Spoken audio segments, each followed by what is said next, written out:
Brilliant. Okay, welcome to this webinar series with Made Smarter Innovation Network. It's the 8th one on mass customization. So thank you for joining us today. We've got a lineup of some fantastic speakers. So I'm just going to do a quick introduction of today. So I guess firstly, we're KTN. We're here to connect for positive change, and that's businesses, business academia, investors, all different types of connections. And we're experts in network innovation, have been Innovate UK trusted partners for many years. I'm excited to get into the speakers. However, I'd like to set the scene about why we're doing this series. So a little bit around Made Smarter. In 2016-17, Jürgen Meyer led a team of UK industrialists to create a vision for the acceleration of the use of digital technologies in manufacturing to improve productivity. From that review, there were 4 main areas of recommendations: adoption, innovation, leadership, and skills. The leadership and skills activities has been led by Ingenuity, and you can find out more on their Engage platform, ingenuity.org. The adoption activity saw UK investment in the Northwest pilot over 3 years, and now in 2021, the rollout of 3 other regions: the Northeast, Yorkshire and Humber, and the West Midlands. This is a grant subsidy programme that focuses on productivity improvements through technology adoption. And the innovation strand for the programme is led by Innovate UK, known as Manufacturing Made Smarter Challenge. The programme will, over 3 years, invest over 300 million in supporting manufacturers, digital tech developers, founders, and academics to create innovative digital solutions to support increase in productivity in manufacturing sector in the UK, and to export technology solutions to the global manufacturing community. A number of interventions are already underway. For example, the CR&D funding rounds. So you've got round 1, which was fast start projects, round 2, digital supply chain, and there's a round 3 coming up shortly, which we'll let you know about. And there's also the Made Smarter Digital Accelerator, which I'm sure you'll hear more from Tom. Further information on these interventions are appearing on the madesmarter.uk website, the central portal for Industry 4.0 knowledge. So we'll keep you updated with details around that as well. So KTN delivers the network activity that aims to promote the latest projects, technologies and developments, and create a community of collaborators and innovators to support productivity improvements in the UK manufacturing landscape.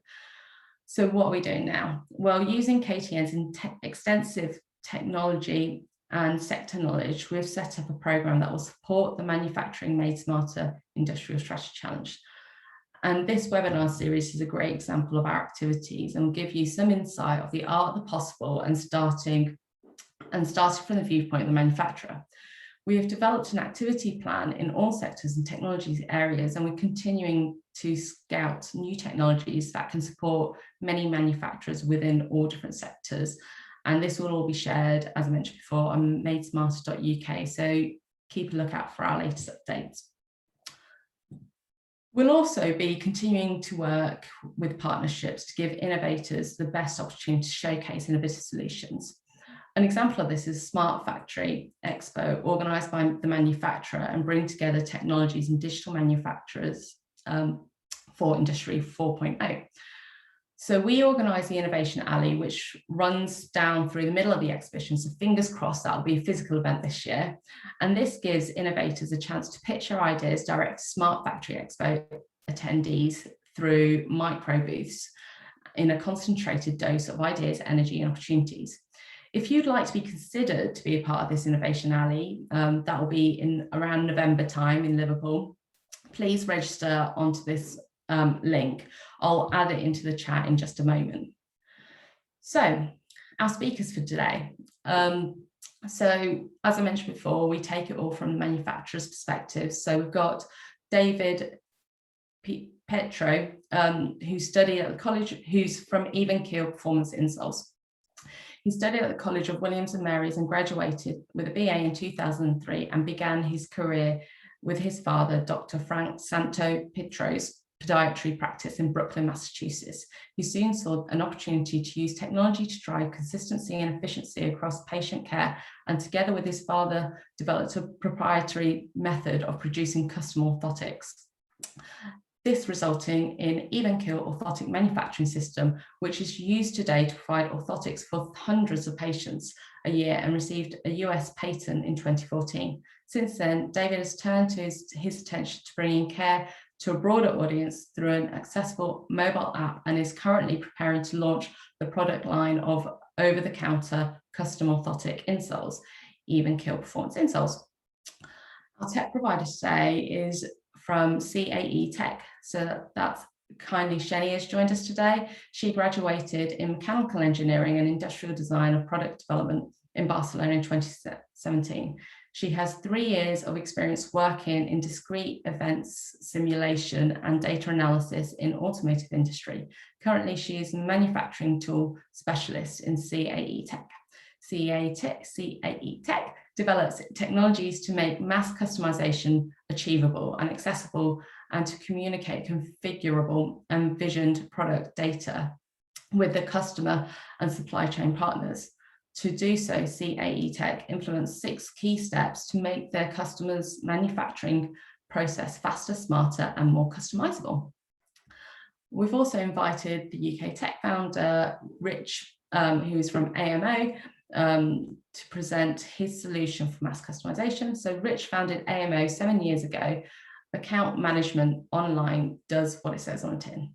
AMO works with bespoke item customers. It collects needs, checks designs, advises options, and calculates the price, all in a completely automated way. AMO is a B2B tech startup. It's the third B2B tech startup Rich has led over the past 25 years. It brings together his passions for automation and harnesses companies' know-how. Combining the two means cost-effective delivery of customized advice at scale. And then finally, Tom has kindly joined us, who's from MTC. Tom Driscoll is Principal Research Engineer in MTC's Digital Engineering Group. He has led a number of collaborative R&D projects in the automotive and aerospace sectors. His research interests include digital manufacturing, factory simulation, and design for manufacturing and assembly. So that's our speakers for today. The first one, who's from David from EvenKeel Performance Insoles, has kindly created a video. So if you just bear with me, I'm just going to bring that up and play it. Hello, I'm so happy to be joining you from the comfort of my pajamas, mattress, and a probably very weird dream. Hopefully neither of my children have woken me, and you are all in fact enjoying this video while I get some much needed sleep. My name is David Santopietro, and I am the founder of EvenKeel Performance Insoles and the creator of EvenKeel Advanced Custom Orthotic Devices. EvenKeel is a small orthotics and insole manufacturing company in the Boston, Massachusetts area. We make bespoke orthotic devices such as these at our podiatric clinic for our patients while they wait in about an hour. We also make orthotics for other sports medicine providers, doctors, physical therapists, and athletic trainers. And we've been at it for many years. Our goal has always been, and will continue to be, to make people feel great when they walk, run, or play. We leverage technology to do so efficiently and effectively. In the last several years, we've explored new ways to more efficiently and consistently deliver high-quality comfort to our patients, and ways to reach and help a broader swath of individuals with pain in their lower extremities. Prior to the introduction of some of the technology I'm going to talk about today, my father, Dr. Frank Santopietro, started his podiatry practice with this same goal. He always keeps functionality top of mind when approaching any foot or lower extremity problem. People come to him unable to walk or in excruciating pain, and he does everything he can to get them better without reverting to quick fixes or surgical procedures. Oh, hello there. I just wanted to point out that Frank, as I call him, is not easily persuaded to just go with the flow, and certainly popular trends will not dissuade him from making a tough choice. He has sacrificed a lot and continues to do so to try and get people comfortable and pain-free on their feet. For the majority of the 50 or so years that he's been making foot orthotics, he's been making them by hand, a long and tedious process, but one that produced a unique device for each patient. We've always been a customization company, but only in recent years did we set out to add the mass to the beginning of that. When I started working with him, I knew that technology would resolve problems with consistency and free up a significant amount of the time he would spend grinding orthotics. At the outset, we opted to start by creating an orthotic template to build on and modify as needed. This template was digitally cast by using a CNC machine and a digital probe over an existing orthotic. And bam! Our first mass customized product was born. Thus, I live. Well, it's not really alive per se. These templates were able to be scaled up and down to various sizes, but they did little else. They somewhat resolved the consistency problem, but ultimately only reduced the doctor's labor by about 15%.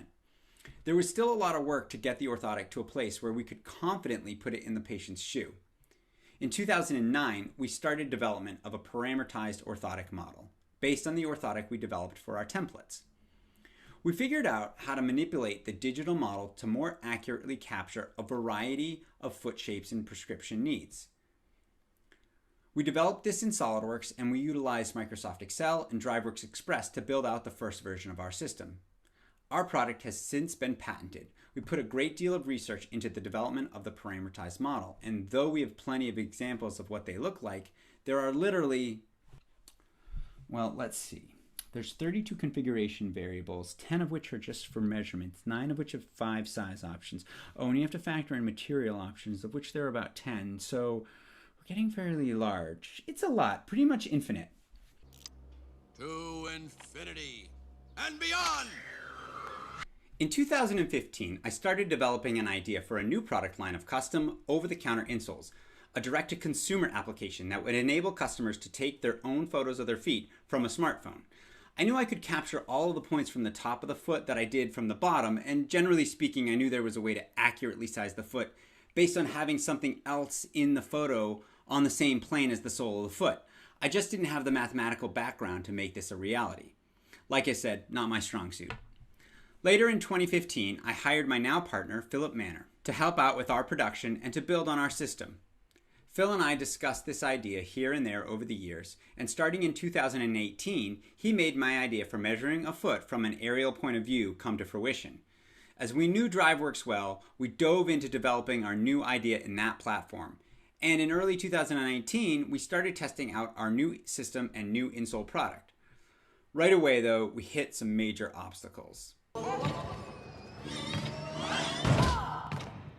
Our biggest lesson of that period was that the customers are king and queen. Both. All. Not a guy-girl thing. You're doing great. And though our customers were quite nice, and for the most part they loved our insoles, they could be ruthlessly honest about how difficult our web application was to use. We decided we would maintain the measurement system we just built in DriveWorks on the back end, but pivot to our front-end UI. We learned Apple's Swift programming language and spent all of late 2019 and much of early 2020 building an iOS application for our insoles. The experience was significantly better for our users. And then there was a pandemic. In a sense, and in retrospect, the pandemic was a blessing for us. The pressure was gone to attend sales events and finish our product before the summer selling season started. We just buckled down and focused on making our app great. By May, we were testing it with real users and we got a ton of great feedback. We had one major problem though. We couldn't find an easy way to actively connect our Firebase NoSQL database with our SQL database we used in DriveWorks. And other than moving SQL data over to Firebase, we didn't have a great answer to this problem. In the end, a solution we were not expecting fell right in our lap. We discovered Onshape, a cloud-based CAD system, when John Hirschdick popped into our office one day and said, "I heard you use SolidWorks to make your orthotics." No, seriously, that happened. And for those of you who don't know, John started SolidWorks in 1993 with $1 million that he won angering casinos playing blackjack. And then later on, he started Onshape in 2012. I had never heard of him either, and then looked him up and was like, whoa, this guy is pretty incredible. His wiki is a quick read, but well worth it, as is this article you can find linked there. Anyway, Onshape untethered our product from fussy servers and will eventually save us thousands of dollars when we disconnect our old system later this year. We realized if we were going to switch CAD systems that we were also committing to a new measurement system. This meant we would need to build out a new back-end system as well as a new user interface for our providers. This was a big transition for us. It meant rebuilding software in completely new platforms, and that was the hardest decision of all. Not just scrapping work we had already done, but ending professional relationships we had developed over years of work together. Running a business, however, is more than just developing good relationships. It sometimes means removing personal feelings from a decision in order to make the best decision for the company. And despite the professional relationship changing, I still consider most of the people who helped me and EvenKeel grow over the years good friends. That aside, the main takeaway here is that we unified all of our systems to run a NoSQL environment. This meant that all of our apps would run faster, whether they be web or native apps. It also meant that we could build a system that would scale up very easily. We learned that due to the construct of a NoSQL database, applications built on this platform run just as fast when the database is enormous as they do when they are tiny. This was key for us, as it would be for any front-end business. So we were committing to putting our insole product on hold, reconstructing our orthotic solid model in CAD, building out a new measurement backend system, and we would need to find something that would drive configurations from our Firebase database into our Onshape model. Oh, and we would need document creation, something that DriveWorks handled beautifully. Bill and I dabbled for a few weeks in learning enough about the Onshape API to be dangerous, but we quickly decided that our efforts were best spent focusing on our strengths and letting someone who really knew Onshape, Firebase, and web development to carry this torch for us. That's when we were introduced to Peter Harmon and the CAE Tech team. Peter had worked with Onshape customers before, and Onshape had actually introduced us to a few options. Most of those other options looked at the full scope of what we were asking and simply said, "Sorry, this is too hard." To his credit, Peter didn't back down from this challenge. Our new system is incredible. It is fast, it is simple, and it works well. It has definitely taken several months to get here, but in the span of a year, we are nearly ready to shutter our former system and completely commit to using our new system full time. One thing worth mentioning here is that we knew going into this aspect of the project that it may take some time to see a return on investment. We are in fact looking forward to seeing some incomplete aspects of this project come to fruition, mainly the CAM element. Currently, we are exporting our Onshape models and importing them into SOLIDWORKS in order to use our current CAM software. But with Peter's collaboration with Eric Schimmelfennig of Faber, we are optimistic that a fresh CAM solution will be available to us soon. Overall, the switch to a fully cloud-based system will save us thousands of dollars a year in server costs. And with our full stack unified, scaling up will be done easily when the time comes to get out there and sell our products to new clients and customers. So in 2020, we made 3 major shifts. 1, we switched our CAD from SOLIDWORKS, which is server-based, to Onshape, which is cloud-based. We switched our user interface from a web app to a native app. And most importantly, we switched from using a SQL environment to a NoSQL environment. As of today, our full system is made up of 3 major parts. 1, our front-end user interfaces, and there are 2.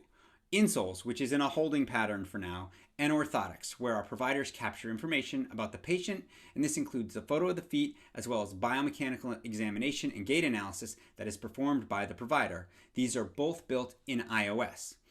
2, our back-end administrative application. This is also built in iOS. It's where we measure the feet and then send orders off. And 3, the manufacturing bridge to Onshape. This is where Peter and the CAE Tech team came into play. Peter helped connect the dots for us by building an incredibly light web application that pulled the content for an individual order and processed it through to Onshape so we could export and create G-code to mill it out on our CNC machines. This software was set up with growth in mind. We see a future of worldwide mass distribution of our customized products. International shipping rates are crazy, and certainly everyone loses in that scenario, especially the customer. Manufacturing locally and distributing it from a third-party or franchised manufacturing facility will allow us to keep our price competitive. CAE also helped us create an XML template feature where we can take advantage of any XML-friendly document and import custom information about each order into a rich text format or Adobe Illustrator file. So every aspect of our process from the foam to the box is standardized. As we are completely self-funded by our podiatry practice and the little bit of business we have otherwise, right now we act in many ways like a bootstrapping startup. But we're hopeful that our efforts to keep our methods inexpensive yet scalable will pay off for us and our future investors in the years to come. Thank you for taking the time today to listen to me. Now perhaps I'm awake and I will join the call and take some questions live. Wait, what time is it there? Like 5:25 a.m.? Princess Anna? No, I am still asleep. Thank you very much. and have a great rest of your day.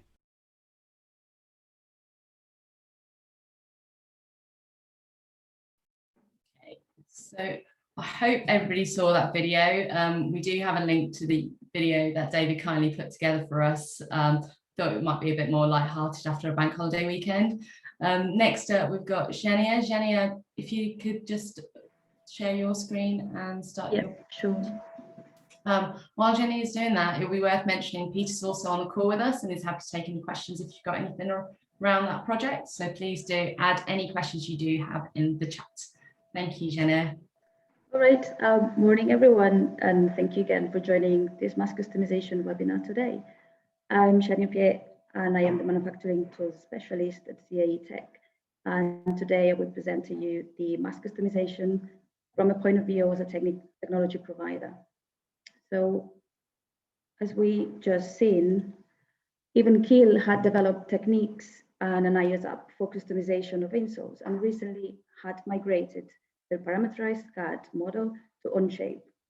So their starting point on this development journey was trying to connect the different tools into a smooth cloud-based workflow.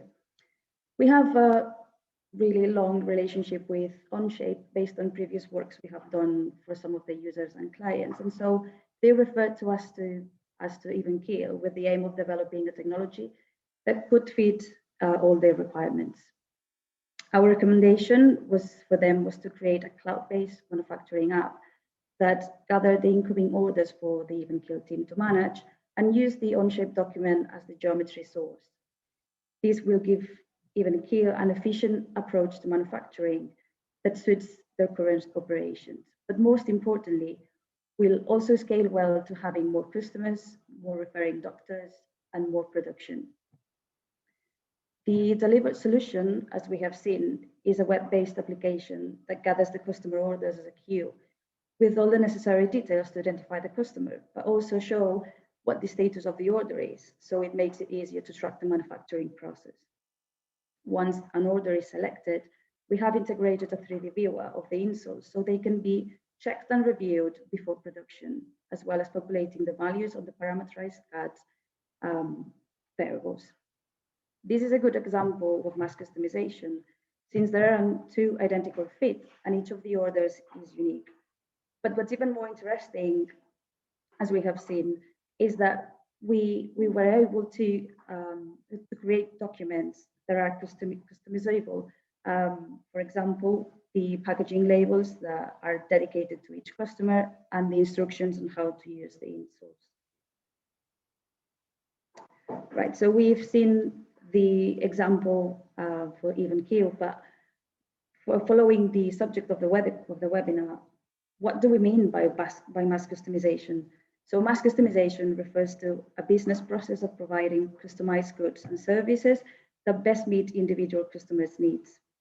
It reaps the benefits of flexibility, integration, and personalization to produce custom-made products with low unit cost and near mass production efficiency.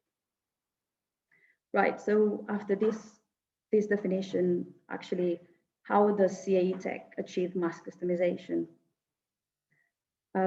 As a software company, we develop bespoke software solutions for the manufacturing industry. Specifically, we achieve mass customization by placing cloud CAD tools, such as Onshape, to the core of our manufacturing tools. All our solutions are cloud-based. This provides remote access from any device and from anywhere and from any device without downloads or installs.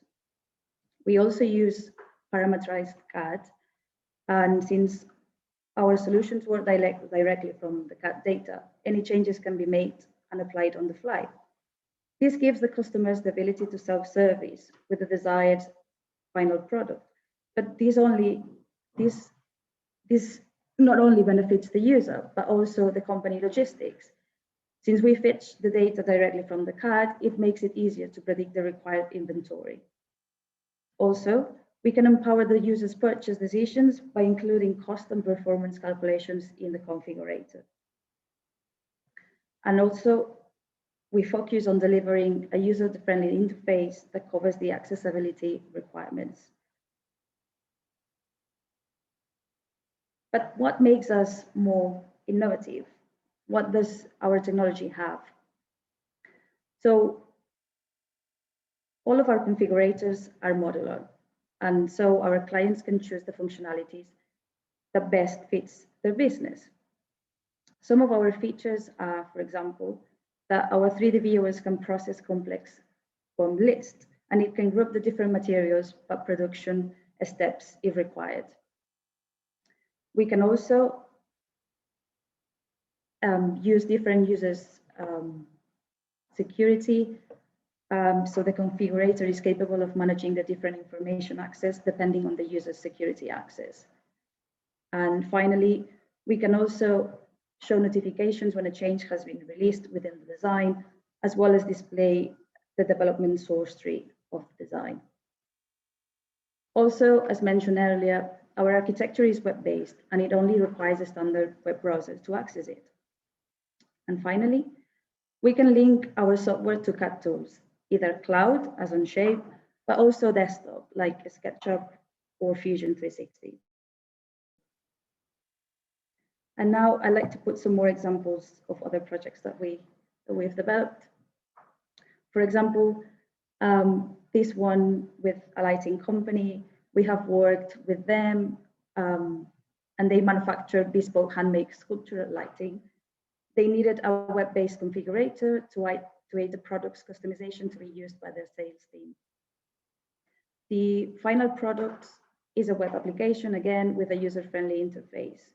It has a 3D viewer that dynamically updates while choosing the desired configuration of the lighting. For example, the user can choose how many tires or bulbs they like on the light. This tool can also create manufacturing drawings, auto-generate the BOM list, as well as calculating the final pricing. Thanks to this tool, the sellers have been able to manage the required design changes, reducing the lead times. It also has improved the prediction of the inventory and management of logistics, since the tool generates dynamically the BOM list from the configurable document. It also generates 2D drawings and instructions for assembly purposes. This solution has put the company on a growth path and enables them to offer a software as a service product to their sellers.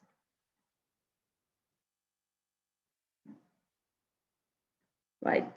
Another good example is a project for an American startup called Faba.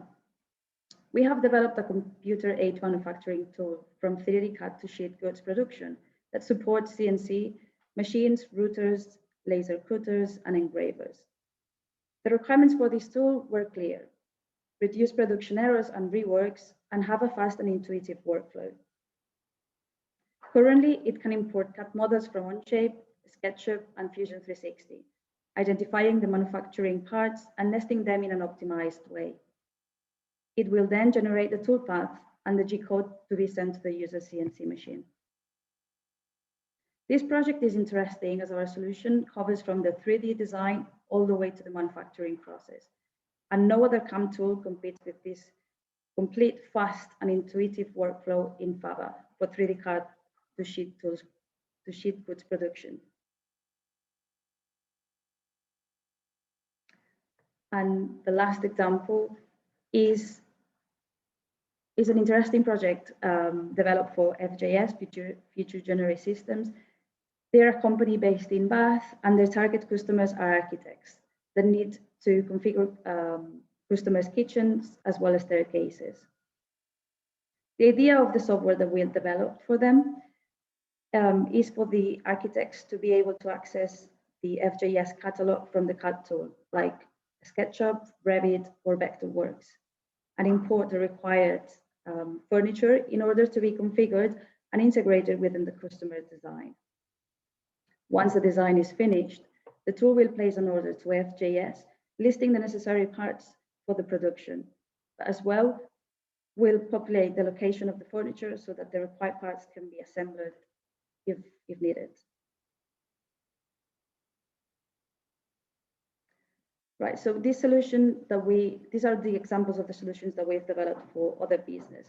But what about the developments of our technology? So we like to also invest on research and development, and we recently have proved in collaboration with MTC that an industrial robot can be programmed offline using configurable CAD, opening the possibility of robotic manufacture of mass customizable products.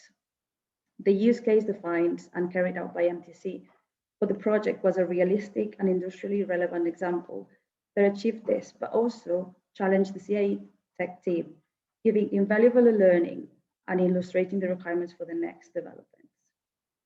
So I'm reaching the end of the presentation, but I'd like to add that please don't be afraid to migrate to cloud tools, specifically for CAD, as the experience tells us that is a smooth process and the benefits exceed any potential investment or challenge. And yeah, so if you have any questions, we'll be after for the Q&A. Brilliant. Thank you so much, Shania. That was a great presentation. And yes, if you do have any questions, please just pop them in the Q&A. Rich is next up. Rich, if you'd like to take control, I think you just click share screen. So Rich will give us some more information around his solution around mass customization. So Rich, how are you getting on there? Brilliant, I can see it. You got me? Okay, good morning, everyone. I hope you've had a chance to enjoy some sunshine yesterday and enjoyed the long weekend.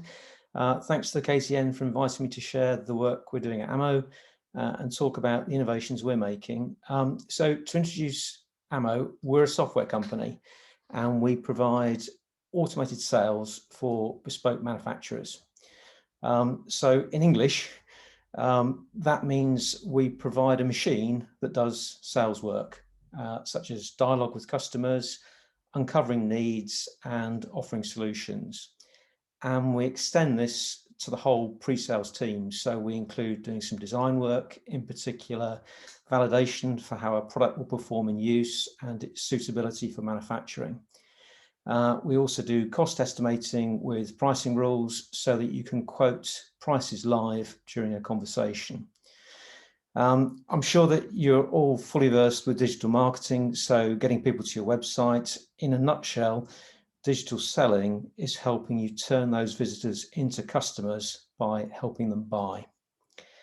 Now, in 2019, 90% of B2B buyers began procurement by researching products online, and COVID has seen that number increase, and we see really no way back from there now. Buyers are actively looking for suppliers online, and this offers opportunities for selling. So, for example, broad reach and full scalability, and it can also offer lower costs and higher quality. Those benefits are the use case for building automation into the right parts of your sales process. So we come to my first tip. You will have seen buttons like this on nearly every manufacturer's website. I really recommend that you don't rely on one of these, contact us button. Lots of reasons for that, but the biggest is that the buyer clicking on your button will also be clicking on the same buttons of all your competitors. So we recommend that you find a way to automate the first parts of your sales process. This means you can get ahead of the competition, and ideally you will be the first to quote. And that means that in most cases, you're likely to win the business. So let's talk about how you can do that. Now, I'm sure that you're all familiar with qualification, so I won't dwell on it, but the beginning of most sales engagements is a mutual qualification between the supplier and the buyer. And so each side answering these questions for themselves. Now, a couple of extra points. Most customers are clear on what they want to do, but only some are clear on what they're looking to buy, and so they need some help. Secondly, buyers' knowledge varies, and because of this, the way you communicate with them needs to change too. And I'll come back to those points later. Now, how you do the qualification and what you do after depends on the type of products you make. And the key to deciding the best way to go is ask one question. Do you have a catalogue of products? And further, do you have a catalogue of products that customers can just buy? The manufacturers that can take advantage of catalogues are those that have what we call selectable products. So products that can just be dropped in a basket, or configurable products where they may need a bit of a helping hand, like with a configurator. In other words, have you got items that you've made and that can be sold, or have you got items that you've made and can be assembled in different ways and then can be made into final products? If you do, then investing in a great e-commerce system and curating great product data with rich content of explainers and finders will help your customers buy. Then there's the final category on the right, and those are manufacturable items, where something in the manufacturing process itself has to be changed or set up to make the items.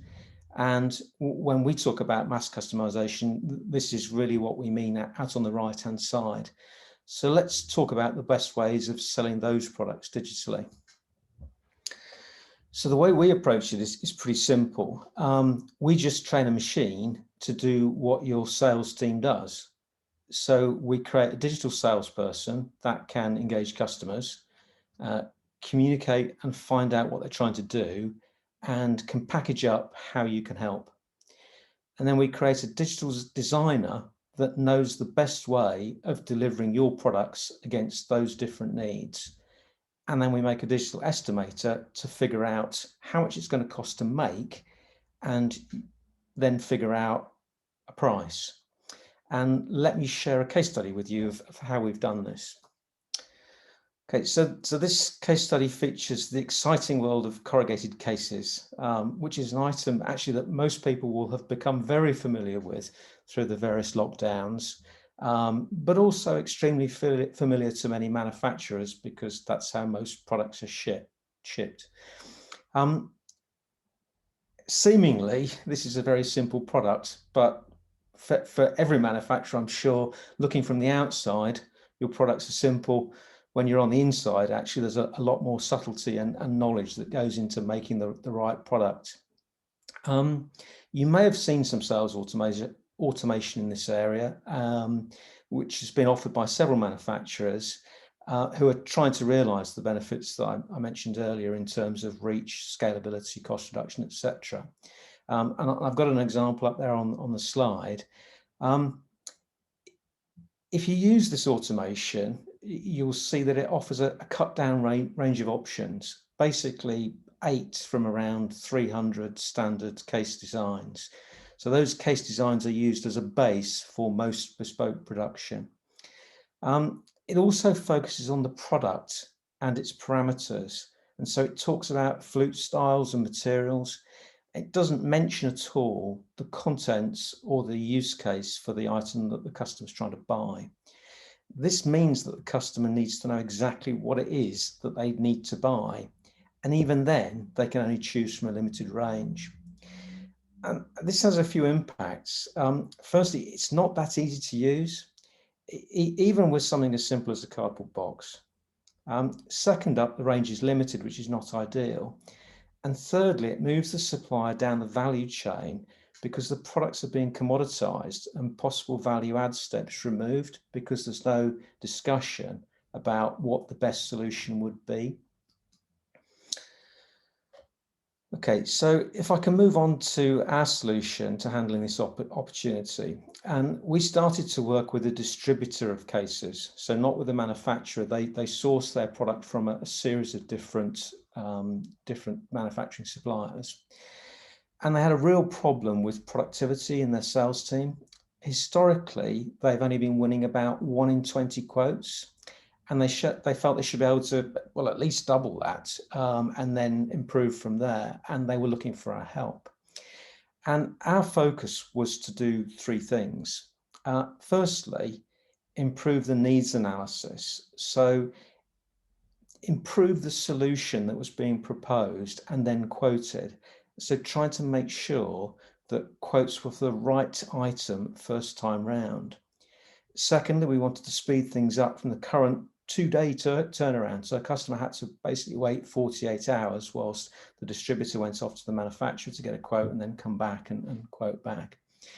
And thirdly, we wanted to create a competitive advantage, and we could do this with a fully online offer where visitors could self-serve and still buy a full range of bespoke products, whilst still benefiting from the support and advice that they were used to getting from the distributor.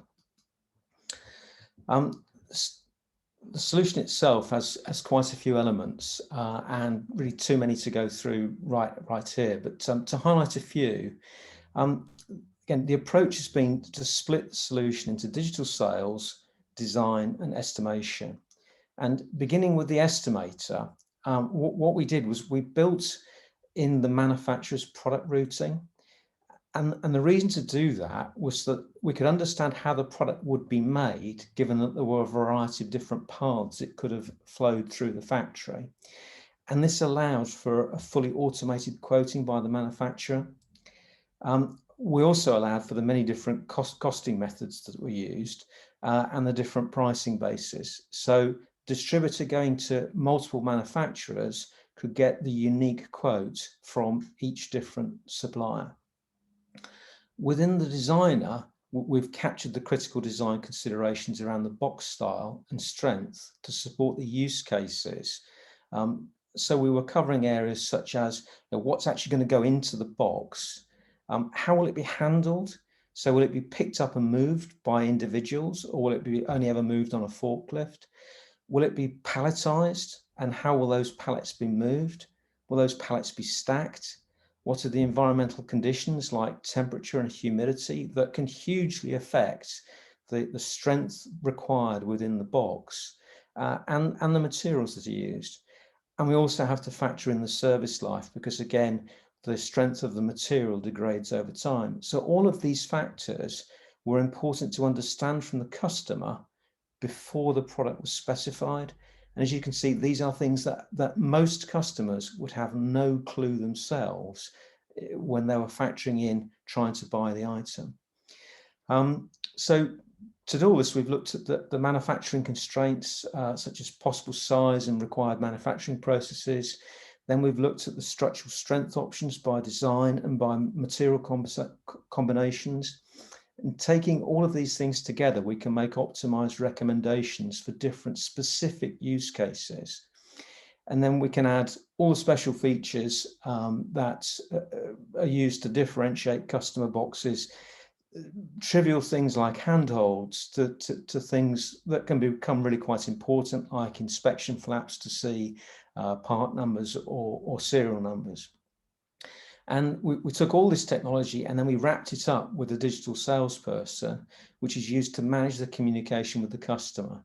So to hold dialogue across the website, machine to person, and created dynamically.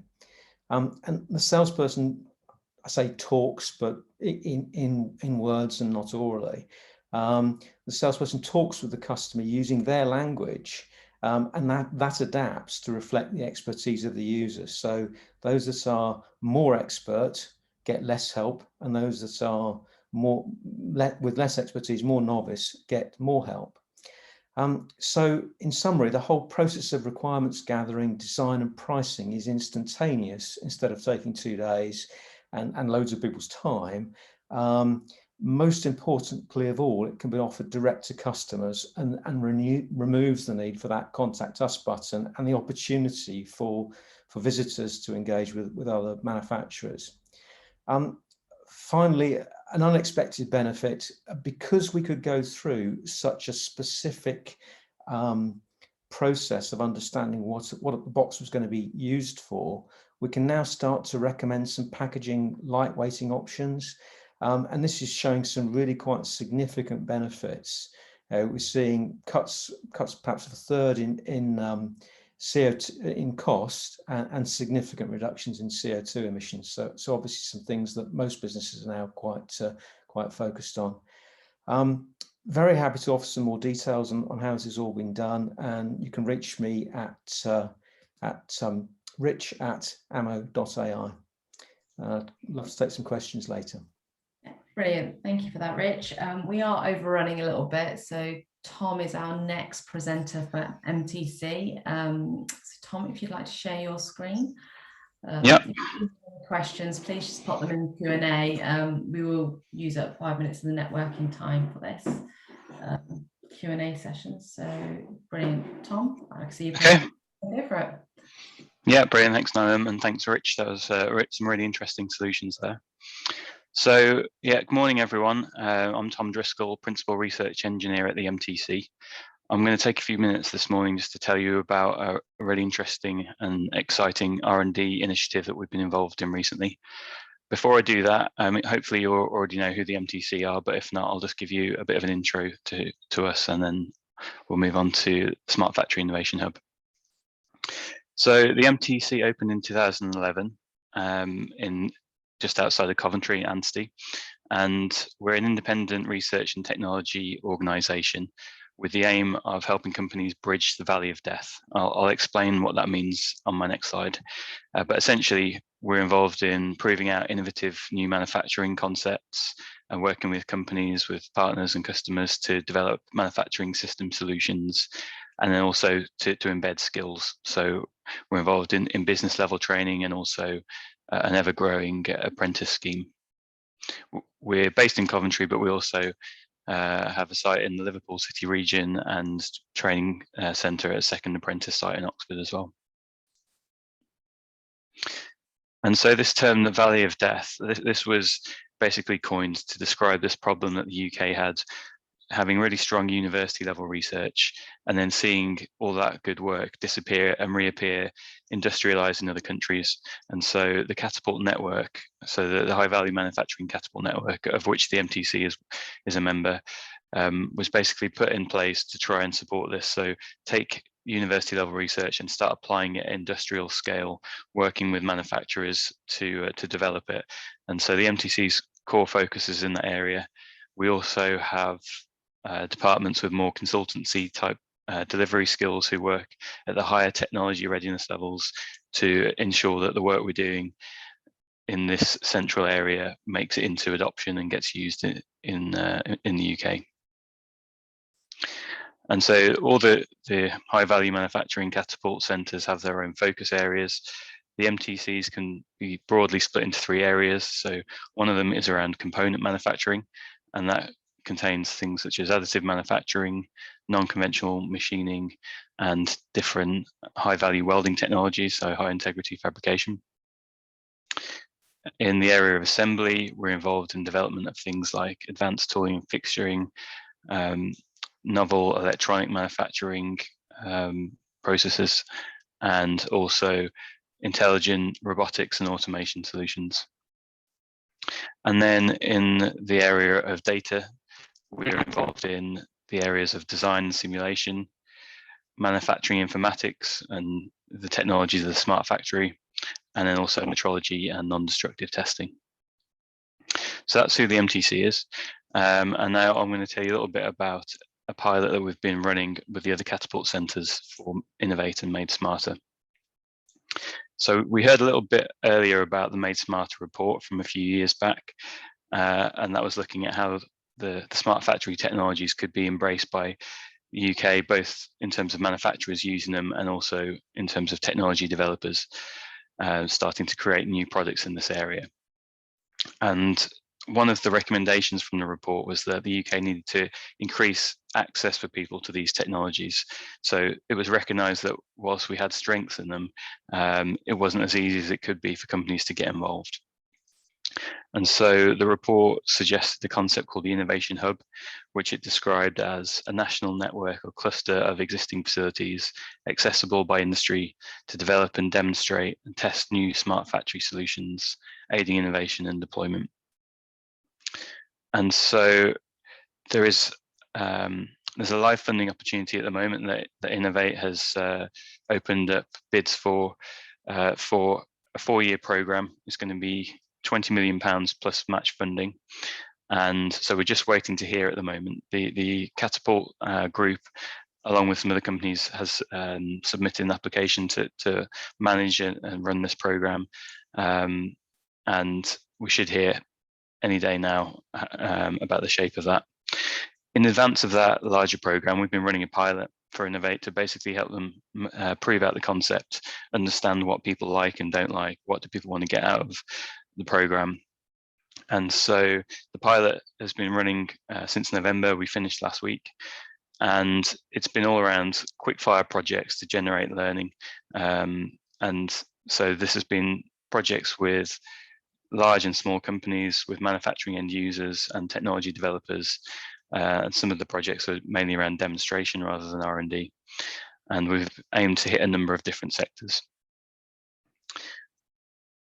And so the whole concept of the Smart Factory Innovation Hub works using something called test beds.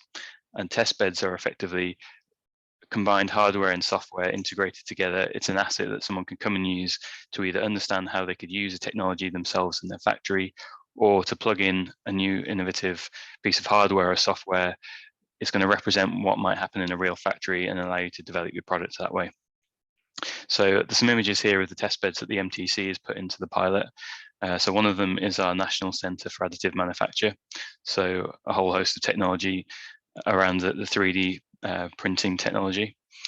There's something called the DigiProp cell. So this is a smart factory test bed environment. It came out of something called the Digital Propulsion Consortium project with some of our aerospace customers, and it effectively has a whole load of tools to come and use, and including things like real-time tracking of assets within the factory in terms of location. Smart tools includes operator guidance systems, laser projection, and some innovative ways of inspecting components. We also have our Factory in a Box 1. So this is a pipe manufacturing process that's been integrated inside a standard ISO shipping container. And so that can be deployed to different locations with different customizable pipe products manufactured in the box and controlled by the cloud. Factory in a Box 2, it's a similar approach, but this one's a fully virtual factory. And this was used to prove out ways of virtually designing new production systems, so using simulation technologies, and it can be interacted with using different AR tools, augmented reality. And then we also have our electronics lab, which has got a number of smart factory technologies built into it. In the automation area, we've got something called the small components assembly loop, and also our general purpose automation cells. I'll show you a picture of one of those in a couple of slides. And then also we're involved in a project in the Liverpool region called the Digital Manufacturing Accelerator. And this is a fully virtualized environment for doing simulations of processes. And we've been testing out a chemical processing design using some simulation tools. And so they're the test beds that have been at the MTC. As I mentioned, this is across the UK and all the catapult centres for the pilot, and we hope to have even more test beds further afield in the larger programme. And you can see that from right up in Scotland, using forging technologies with the AFRC down to composite forming technologies with the National Composite Centre in Bristol, there's a number of these test beds across the UK. And so to link this to today's topic of mass customization, I'm just going to mention a few of the projects that we've been running. So there's been 13 pilot projects running at the MTC to cover the ones that have a mass customization aspect to them. So Zhenya mentioned about the work we've been doing linking parametric CAD to robots. So you can see an image here which links to the CAD image you saw earlier. And this is all around having a robot program that can react to the changes that you make in your parametric product. We've also been looking at a number of additive projects. So obviously additive is a really key tool for enabling mass customization. And we've been looking at things like aerospace tooling, 3D printing designer headphones, some components for the oil and gas industry, and also some jewelry. There's been a project looking at augmented work instructions for the construction industry. So this has been using projection technology, which can react to changes in the CAD, and then that can explain to an operator building something on a bench where the parts need to go, which parts to select, for example. And then finally, we've been using simulation technology to work with a company called Plastron, who are developing modular clean rooms. So this is for things like satellite manufacture, where a company might need to quite quickly put together a facility to assemble satellites. We've got a simulation model that's been helping them understand how those modules fit together and what they can offer as a expected lead time for building those solutions. So this is my final slide. So just to basically give you some more information, as I mentioned, this is a pilot ahead of a larger program. Hopefully you've been able to see some of the ideas here and imagine how they might apply to your company. The link there to the Catapult website, there is a form you can fill in to register interest for the bigger program. I'll drop the link into the chat as well. Just drop that in now.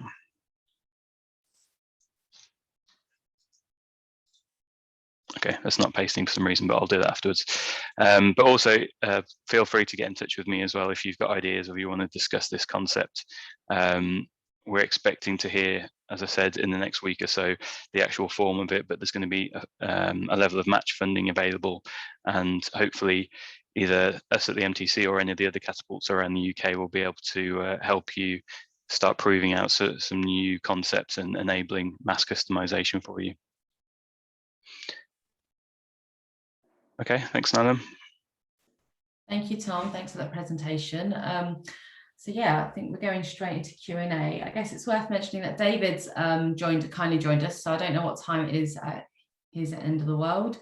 I think it might be about 6 AM. So thank you so much, David, for joining us. If all the speakers would like to just get their cameras on, and yeah, I can't see David though. So David, if you'd like to get your camera on it, if not, don't worry. You can just unmute when we're asked questions. So we haven't had many questions. I'm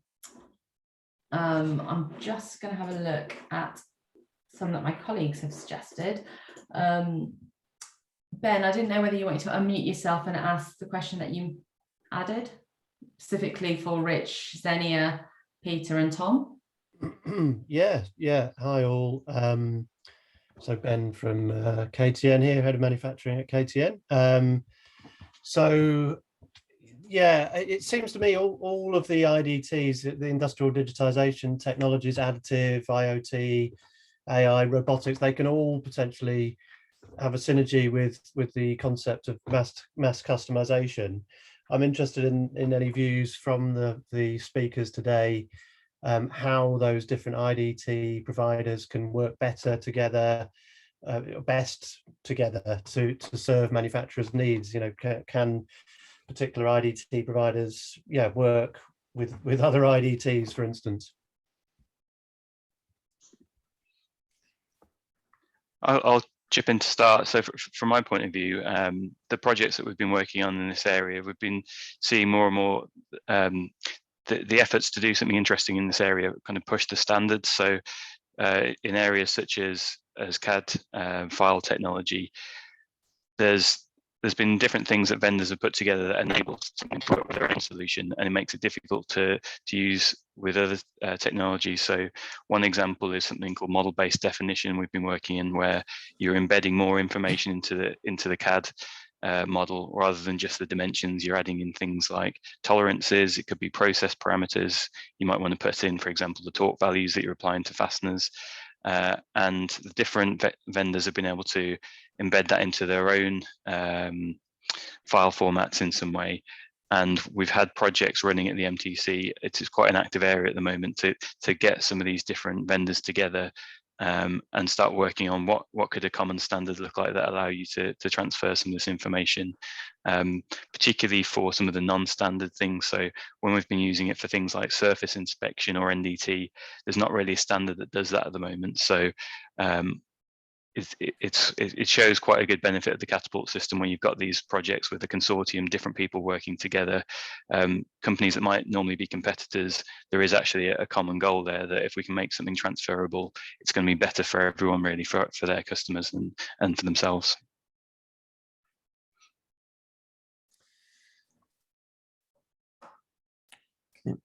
Yeah, what we're seeing at CAE Tech is that our customers essentially need things connected together. That's what a large amount of the work ends up being.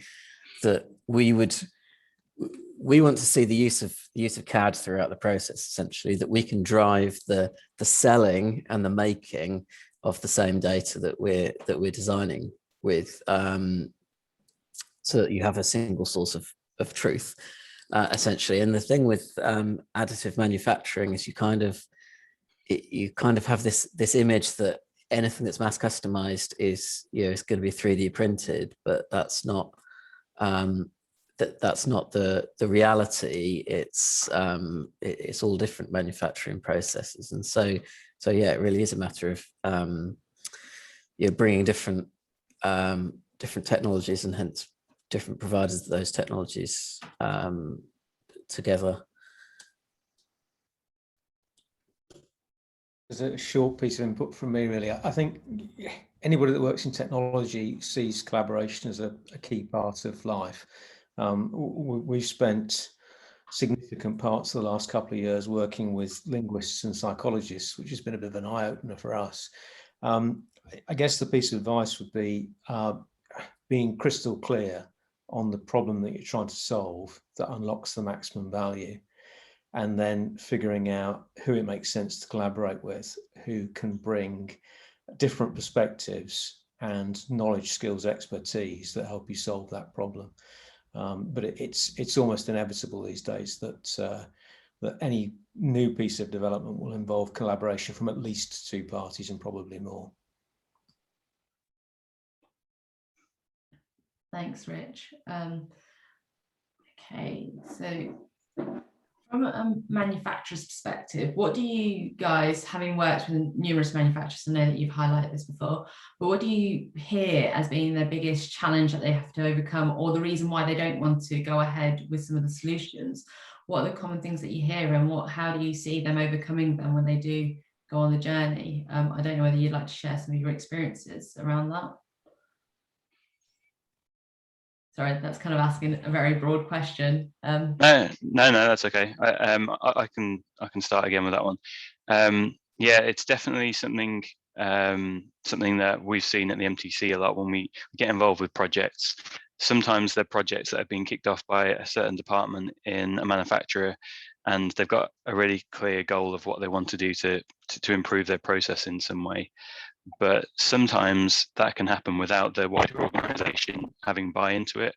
And so you can sometimes get to the point where you've developed something interesting, but to get to that next stage, to get to that adoption stage, it really needs senior stakeholders in that company to have it on their radar and to understand how they're going to assess the benefit of it. So for some of these projects, it makes sense really to start firstly making sure you've got those senior stakeholders buying into the concept, and also understanding what's the process they're going to ask for when they do some kind of value assessment. Is it going to be a certain payback they're looking for, or is there, quite often I think payback doesn't really tell the whole story with these technologies. If you're making, as Rich mentioned earlier, there's things like CO2 improvements which might not show up on the payback, but actually is part of something that most companies have got some kind of initiative in. So I think starting with those kind of considerations and linking them to what your company's doing, is it adding some competitiveness to your company in some way, and reverse engineering that back into a project around mass customization or smart factory, you should be kind of starting off the project in a good space then. Brilliant. I don't know whether anybody else has anything to add to that. Peter, I see you come off mute. Sorry, Rich, did you want to do that one? Okay. So I mean, something that Shenya sort of showed in the presentation is actually the way that we tend to work with manufacturers, as they come to us with what the end goal is that they're looking for, and that what we actually develop for them. First point is that we're giving a recommendation of how we think we can help them get to that goal, and we tend to have to be quite, as David mentioned in his presentation, we have to be quite brave in the sense of saying, yeah, we're gonna take on this challenge when there might actually be unknowns in it. And so it's kind of working with the manufacturer so that you don't end up in a situation where yeah, the project doesn't go ahead because you know, because the manufacturers decided that it's not feasible anymore. As we kind of accept that there's a degree of feature creep in any project, because we both want to get to the point where we can, you know, where we've actually solved their problem. So yeah, we just try to be flexible around getting that buy-in. My input really would be the challenge that we see is people's understanding of the art of the possible and factoring that into their opportunity. And you know, it's very interesting to see with custom orthotics, seeing that going from almost a family business to a global provider, and that's delivered because of the art of the possible.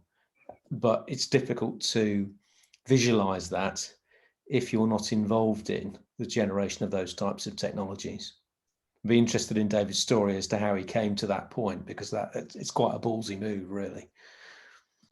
Yeah, I see Dave's online. David, I didn't know whether you can answer that. So we're just talking about the challenges and what made you take the plunge. So you're just on mute at the moment.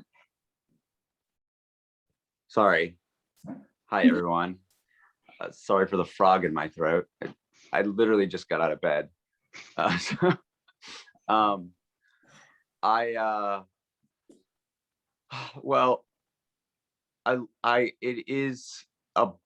love thinking that it's ballsy, but in a lot of ways, getting into what we've done was sort of the only option in a lot of ways. Didn't make sense not to do what we did, you know. I wouldn't have even considered working in my family business if my dad had said to me, you know, I just want you to do like this. Oh, he's frequently just said to me, why don't you just become a podiatrist? And I'm like, I don't want to be a podiatrist. I don't want to do what you do. I want to do something different. And so if he hadn't been supportive of that, and you know, that so our situation is a bit unique. You know, I guess I just want to lay that out there. And then also just to say, you have to have courage in going into any sort of endeavor like this, just to say, look, this is exactly what I want to do, or this is my vision. And how does that happen? Because throughout my process, I've had no idea how to do a number of things and just had to learn as we go, you know, and ask people questions and say, is this possible? And then just like in the case of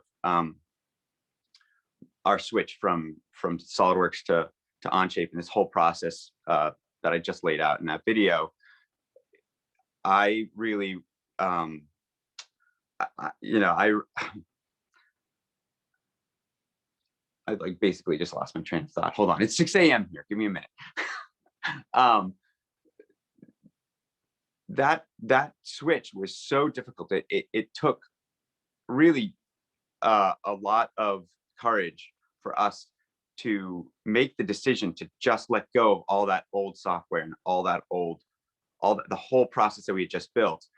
But knowing that there were better softwares out there made it easier, and knowing that there were people like Peter, or you know, out there, even though we hadn't met Peter or the CAE team, we knew that there were people out there that could do what we wanted to do. And it's just about asking questions, you know, at the end, and saying, you know, come on, this has to be able to be done. We know this can be done.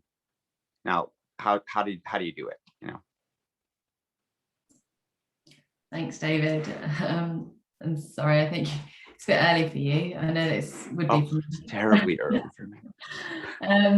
So I'm really sorry, but we've just got to wrap up there the Q&A, but we've got the networking aspect now. So David, I hope you can join us for that. We're just putting people into breakout rooms where you can have informal chats. So if you do have any further questions for Tom, Peter, Shenia or Rich, they'll all be in the rooms as well. So please stay online. Anita, I guess over to you. Once I've Of course, thanks all the speakers. The speakers did a wonderful job. So thank you so much for presenting today. We couldn't make these webinar series without you. So yes, over to you, Anita.